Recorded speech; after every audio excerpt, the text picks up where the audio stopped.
You know, what brings me here is my neighbor from Taiwan, and I help her out a lot, so she invited me to this nice event. And also, I have an aunt that's from Taiwan as well. Oh, really? So this is your first time to attend this kind of event, right? Yes, absolutely. Oh, so before, have you ever, visit Taiwan or see the culture from Taiwan? A little bit of the culture just from my aunt and eating the delicious food, but I have yet to go to Taiwan. I see. So which dish would you like? You like best? You know, I like all of them. The noodles, I like duck a lot, the fish, shrimp. Yeah. Have you seen the menu today, this evening? She told me some. Are you excited about any dish, any cuisine?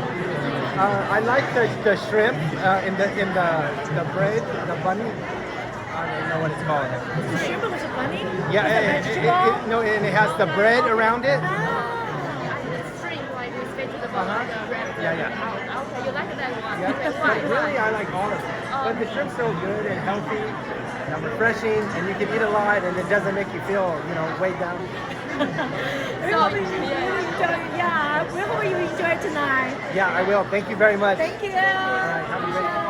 Thank you so much. Thank you. Thank you.